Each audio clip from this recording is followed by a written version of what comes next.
Yeah, so then, as Karen said, once you finish and then you publish the event, you get to, yeah, I'm sharing my screen, so I guess you can see my screen now.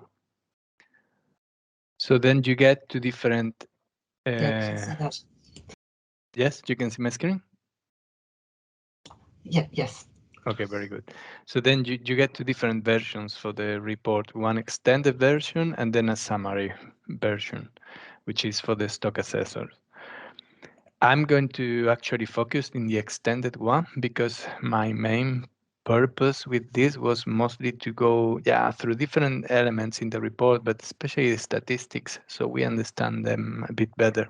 But we can look a bit to everything, and for that the full report is better. Yep.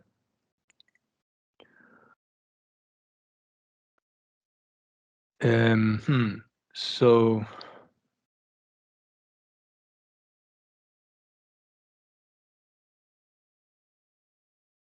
I think now you can see in presentation mode, right? Although I will be changing it. Yeah, that's fine. That's good. Yeah, so then, okay, the structure of the full report is what you can see here. You have first an executive summary, where you will have to put in there the main outputs of the report with, I would say, the goals, the motivations, and different elements there, and then the main outputs that are of interest for everybody, and thinking, I would say, also in the participants to the event, but in general to the general public that might be interested. So then there is a section for the terms of reference. To be honest, many of these sections actually they were already in there when I started to work with this, so I never had to go through this. But I guess in these terms of reference, it is well defined what you want to do during this exchange event and the different elements you want to explore, I guess. And then the third point is the agenda and participant list. Then you have a fourth section with the introduction, again, where you will have to explain the motivation for this exchange event and what you would like to explore and different problems you think you are having, or I don't know, motivation, I would say mostly, and background. And then the fifth section, that is where I will spend a bit more time. There is the method, the different statistics applied, and so on. And then also in the sixth section, where the analysis of the age calibration is done, with the first section with the overview of samples and readers, with some tables in there, and then the core of the report with the results. In first place, considering all readers that have participated in the event altogether, and then estimating all the statistics in there, with or without the stratification, depending on what you selected, as Karen showed. And then a second section with only the advanced readers. And it's important because some statistics, and especially I'm thinking in the aging error matrix, is only calculated when the advanced readers are considered, not for all the readers.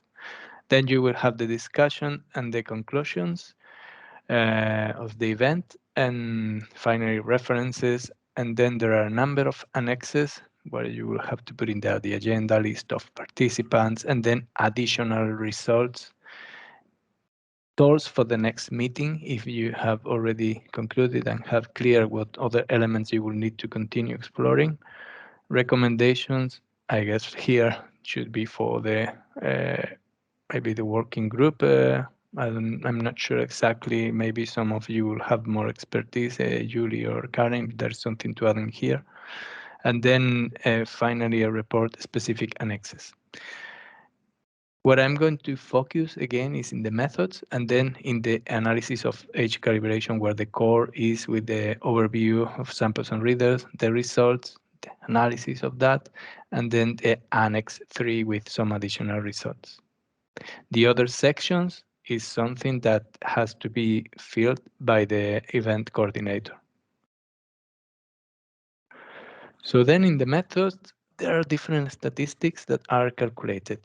And so we have the first one that is more intuitive is the percentage agreement. That is, as the equation is saying up there, is the number of readings that agree with the model age and divided by the total number of reading by that model age and multiply it by 100, so you get a percentage of the agreement with the model age. So then you have the coefficient of variance. That is an estimation of the proportion that the standard deviation is in relation to the mean value. And the standard deviation calculated as the deviations in relation to the mean deviation in relation to the mean. So at the end, you have here with the CV an estimate of what is on average the proportion that the standard deviation is in relation to the mean. And the average percentage error is quite, in a way, related with the CV, with the coefficient of variation, uh, because it is also calculating how is, on average, the difference between the age determined by each reader and the average age in absolute terms. So it doesn't matter if it is above or below, but it is in absolute terms, and that is calculated as a percentage. So they are working the coefficients of variance and the average percentage error with similar elements, but in a different way. And then we have the relative bias, which is the difference between the mean and the model age. For this, you get a plot and also a table in the report. For the others, you get tables for the percentage agreement, coefficients of variance, and the average percentage errors tables. Then you have the interreader bias test. That is a statistical test that is calculated 2 by 2. So in a way that you can, or with this statistical test, with the significance that you have here, and a table is presented where you can see between readers which readers are biased in relation to each other in the aging procedure. And that means that what readers tend to have uh, yeah, in relation to each other, tend to estimate ages above the mode or below the mode. Yeah, and this is, if that is consistent along the samples, all the samples in the event, it will identify as significant or or nearly significant. Um, Then there is an aging error matrix where it is shown is the proportion of each model age, age at other ages, but also the proportion that is correctly aged as the model age. And finally, there is an autoliv growth analysis. This is a plot where you can see the different readers where they have been selecting the rings, the first, second, third ring in the autoliv, and we will look at all this a bit later. So what I've done is, in order to have a better idea about the statistics, what they are doing, I selected from an exchange event that I don't remember now, which one is this one, but then I selected um, the output data that you get. Karen showed, I think it was Karen showed the output that you get the distances that is what is used for the growth plot. And also you get another that is with the annotations, another CSV file as an output of the event that is, it contains the annotations. From that CSV file, I have selected what I needed to show you the statistics. That is basically the fish ID in this column, and then the rest, all these columns are the different readers, and at the end, the model age that was decided. Here you have the different ages that each reader selected, for example, in this case, for the first sample. Yeah. So now we can start working with this as an example and then show how the statistics are calculated. In this case, for example, I selected for the model age 1. And this is a subsample because the total number of samples for model age 1 was larger. But just to have a look to how it works, how the statistics work, this is enough. This is a sample of 15, subsample of 15 samples. So the way the percentage agreement is calculated is for each reader, it looks at how many of those samples the reader worked with, and how many of these cases the age decided by the reader was in agreement with the model age. This is very intuitive, as I said, and here you have a total of 13 samples. 7 of them were in agreement with the model age, so the percentage agreement was this one. 54% for the reader, this one. For the next one, it was 87, 67, and so on. So you get the percentage agreement by reader. This will go to the tables in the report, yeah, by model age. This is for model H1. If we repeat that process for model H2, we will get the same, right? And this will go all to a table. By model age and reader, we have the percentage agreement. But then we come to the coefficients of variance, and there is a little bit maybe less intuitive. And there are some things that I think are important to clarify. The difference is very important is in relation to the CV, but also the average percentage error is that they are not working with the model age. They are working with the mean, not the model age. And that is important to keep in mind. The coefficients of variance, what you need is to calculate the mean and well, that is calculated automatically in the code, of course, but just for you to know. So the mean and the standard deviation for each reader for the different ages that they selected when the actual model age was, for example, here 1. So then you calculate what the mean age was and what the standard deviation. And from there, with the equation that I showed before, that is somewhere here, you calculate that coefficients of variance. Okay, that is good. It gives you that idea. So when the model age is 1, what is the percentage that the standard deviation is in relation to the mean? But the mean could be 3 when the model age was 1, yeah?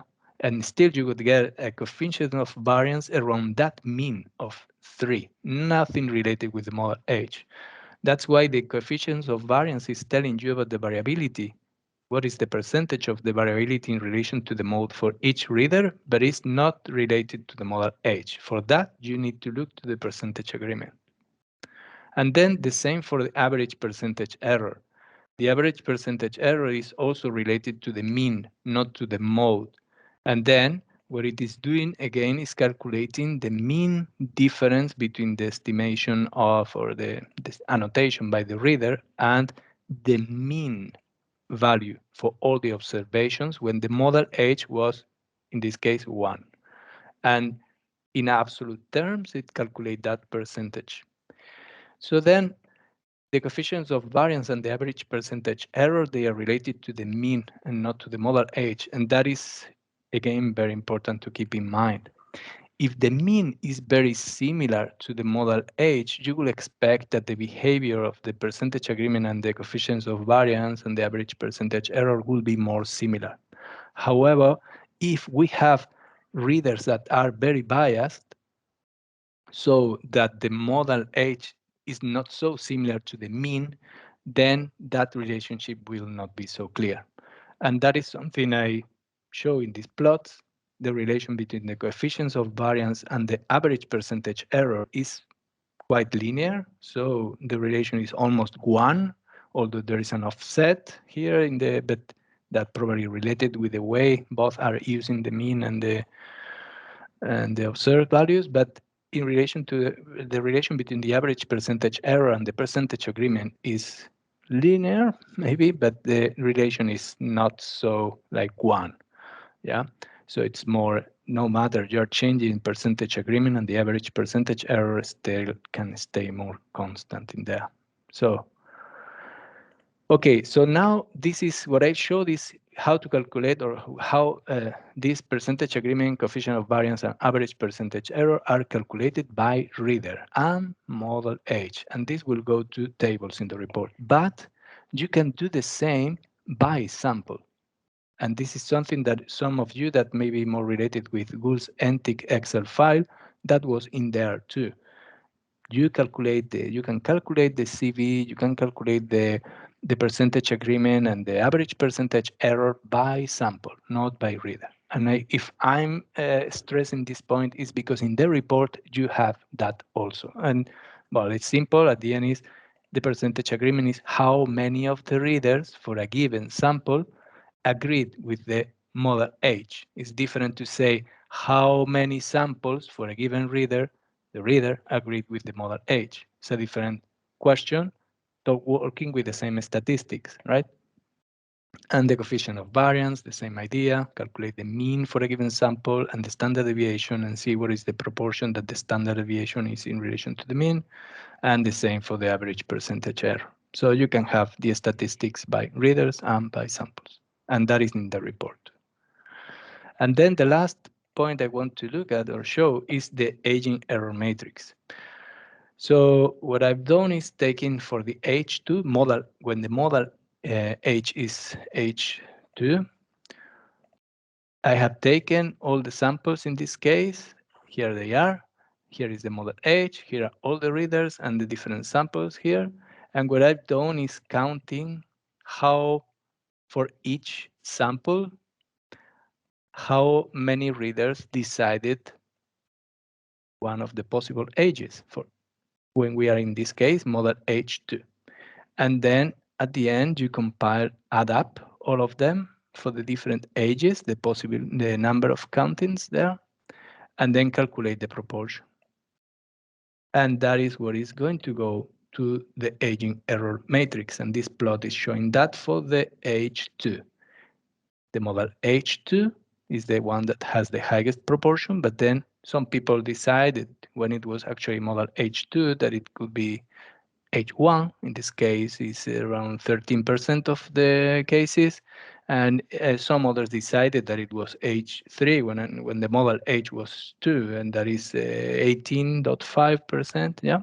And some others decided older ages.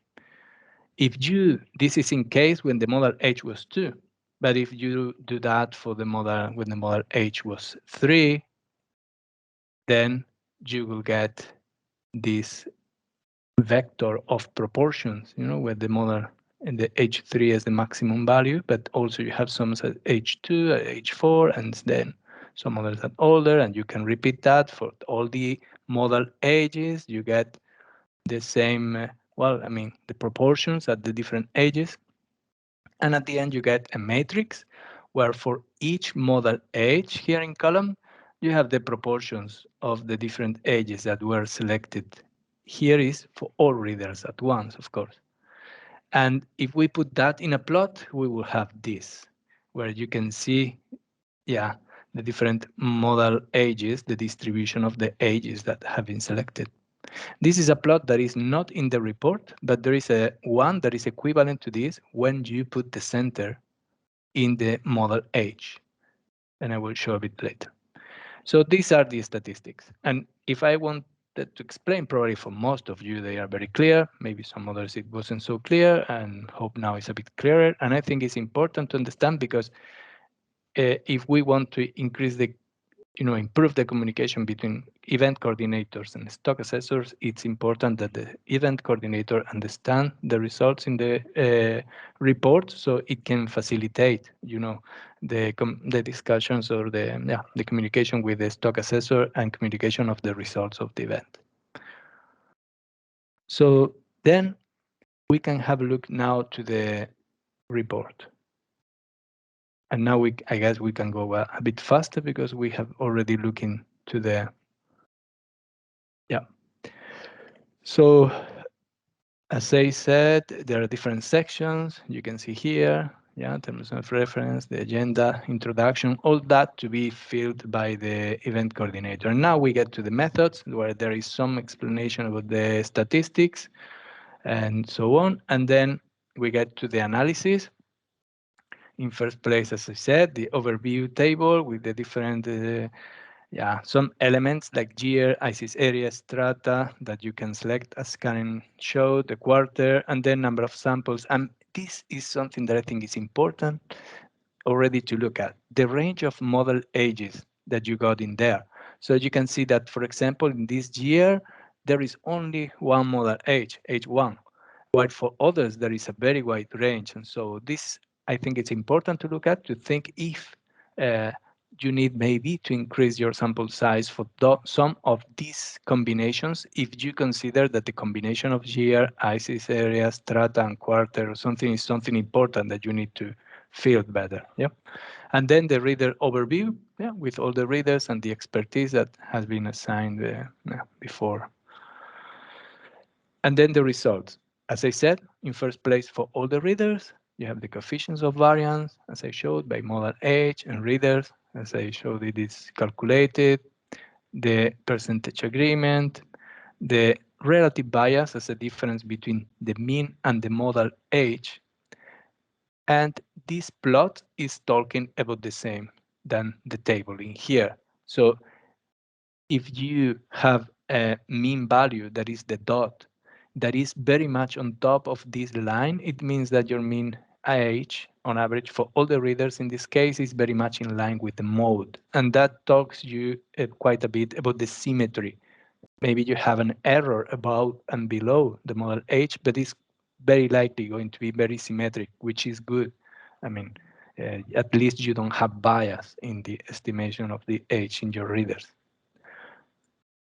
And then the inter-reader bias test, I explained that you have comparisons between readers, and here is the significance, if they are always significantly like above or below what the other is deciding. But something very interesting that I didn't mention before is about the model age. I think it's very important here to already identify which readers tend to be biased, like tend to determine usually the age above or usually below what is the model age. That is the age that has been decided by most readers. This is the distance or the growth plot. And here what you have is the median. This line in here is the median. The here and the box is defining the 25 and the 75th percentiles, and these lines are defining like 1.5 the interquartile range. And then these points is those that are beyond that 1.5, the interquartile range.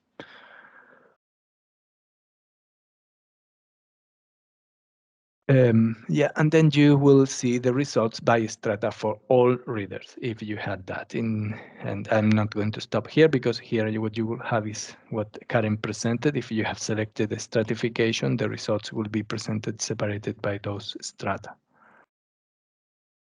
And the same statistics. And here the advanced readers, again, the same statistics, coefficient of variance, percentage agreement, the average percentage error by reader and model age, again for all readers, but now it's only the advanced readers. You see that here it seems even better, and the error or the confidence around the confidence interval around the 2 times the standard deviation is narrower.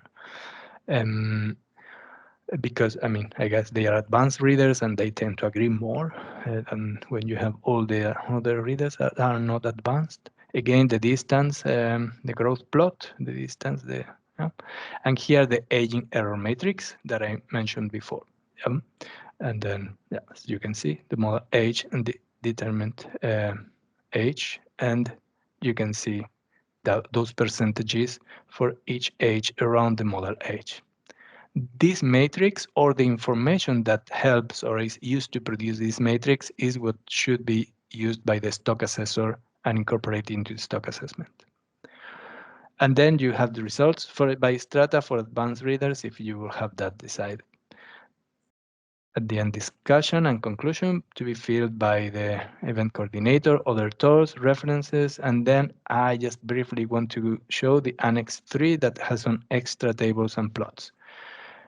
Here is a general overview of, on average, the CV, the percentage agreement, average percentage error for all readers and all modal ages. And this one is the table that I wanted to indicate, because in here, what you have is each row is one sample, and this percentage agreement, CV, and average percentage error has been calculated for the sample. That has nothing to do with the reader. I mean, it's using the information from the different readers, but this is related to the samples. These tables are in CV, are produced when producing the report, but I'm not sure if that information is available for the event coordinator, or what you get is only these Word files. If that is the case, and the stock assessor will ask you for kind of more raw information, this is a possibility. You can provide this table, or you can provide the CSV file that you obtain with the annotations and the distances. And then here some other information about numbers of readings by radar and model age. Yeah, and some other tables that are quite well explained, I think, with the heading. But important is these plots that show you the bias, the relative bias by separate by reader. It helps you to understand a lot of things.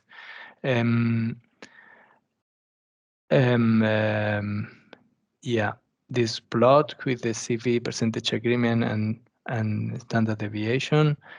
And this one is the plot that I said before that was equivalent to this one when you center the model age kind of to 0, and then look at how many times the readers were reading 1 year, 2, 3 ages above your model age, or 1, 2, 3 below your model age. If you collapse all this to that, you will get this plot. And here you can see that usually the ages, the younger ages are the ones that tend to have higher proportions. This is related with the percentage agreement, higher proportions for the age that is the real age, because usually the error increases, the dispersion of the readings increases with the age. So usually the ages, the older ages are here with a lower percentage agreement or a lower frequency with the model age, and higher frequencies for ages that are below and above. So this plot is showing you in a way the aging error matrix.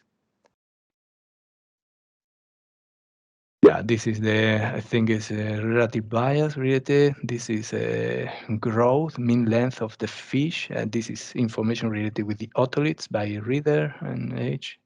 And the same results for the advanced readers.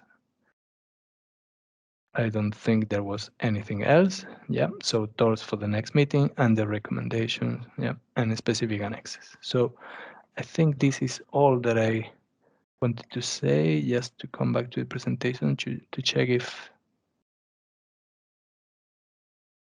yeah, just to say that we are working in a new report, and there will be some modifications. I didn't show this, but it happens often that you get, in this case, for example, quite strange things that can happen is that you have people that when the model age was 4 is selecting very extreme, well, it can happen, they are learning, right? But for example, this one is a sample where you can see clearly that the model age was 4, but each reader decided a different age, right? And it was selected the 4 because it was the lowest value. We have talked about this. So then we need to try to deal with these different approaches. One is to use the experience of the reader to decide what the model age is. That is not in the report yet. We are going to work on that to use that approach to define the mode, and some other elements like trying to deal with the stratification in a different way, and yeah, changing some of the outputs. But so far, what I have shown is what it is in there in the report that you get from SmartDots. I think that's all from my side. If there is questions.